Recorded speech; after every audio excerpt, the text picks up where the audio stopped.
Здравейте! Днес искам да си поговорим за една друга гледна точка на симптомите и на болестите. На такава гледна точка, на която ни учат в институтите медицинските. Какво означава, когато ви боли гърба? Може да означава на медицински, на неврологичен език, дискова херния, радикулити, плексити. Вие вече ги знаете тези неща, защо сме ги говорили в друг лайф.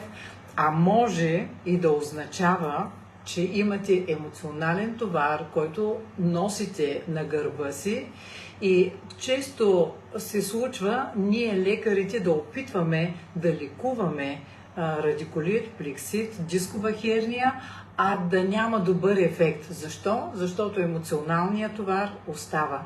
И когато започна да говоря с пациентите си на тази тема, на тях им се вижда странно. Дори един човек каза: аз съм дошъл при вас като при лекар, не съм дошъл при вас като психотерапевт. Много съжалявам, че не чу това, което му казвам, защото, например, при него имаше проблем с жлъчния мехур. И този проблем непрекъснато в годините се е обострял. Пращане на ехография на поремни органи.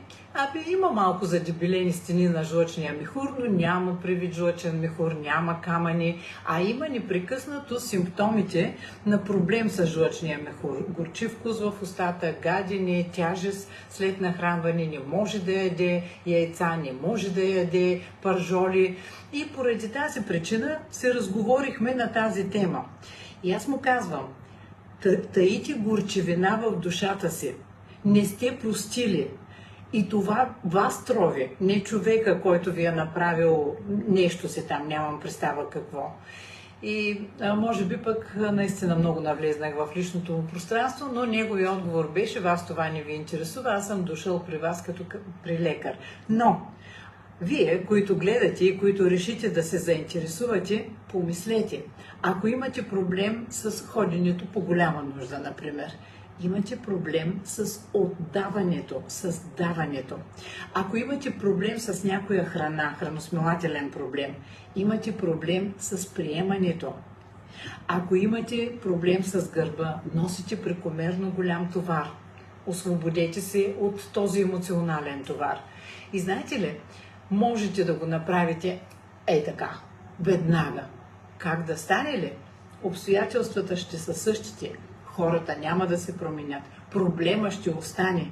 Но знаете ли какво? Сте в контрол да промените. Това е вашето отношение към този проблем.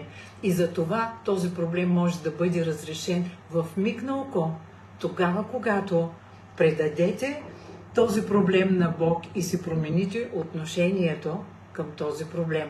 Ние имаме едно такова чувство на справедливост. Вероятно Господ ни го е дал това чувство за справедливост, обаче каква е човешката правда? Тя е като омърсена дреха, човешката правда. За един правда, за друг неправда. И когато започнем много да търсим тази правда, ние започваме да осъждаме. И не знам дали сте забелязали, но когато има проблем в обществото, който се популяризира, почваме, анатемосваме този човек. Всички, защо? Защото, само че да не удължавам темата, на нас не ни е дадено да съдим. Има един, който съди. На нас ни е дадено да простим и да продължим напред. Което това да простите не означава, че човека ще бъде част от вашето обкръжение, че вие ще се продължите приятелството с този човек, но вие ще сте освободили себе си и сте освободили и него, за да може Господ пък да го променя, да му говори, вас да променя, на вас да говори. Иначе остава една горчевина и просто тази горчевина разболява хората.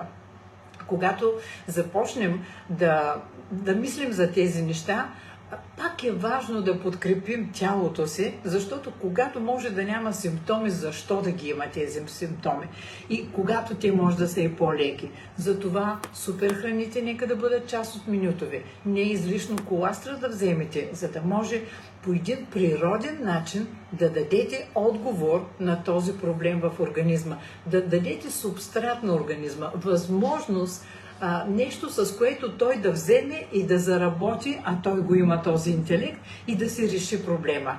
И вече вашата част, като на съзнателни хора, съзнателни същества, най-висшето творение на Бог сме, все пак, наша работа е да видим защо това ни се случва, какво мога да променя в себе си, какво мога да направя в случая и защо да не нося този товар на гърба си, а да простя, да дам, да се науча да приемам, когато ми дават и да продължа напред. Прекрасен ден ви желая!